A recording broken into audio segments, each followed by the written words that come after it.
Good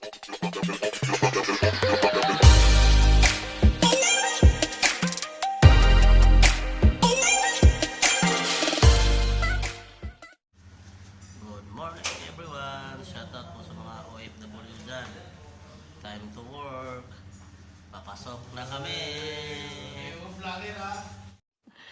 Sana all.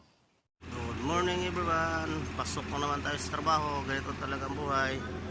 Pasok sa trabaho. Shoutout po sa mga OFW dyan. So pasok naman tayo guys. Work naman, work na work pag may time. Ito si Matuklal Kang. Matuklal Kang, how are you?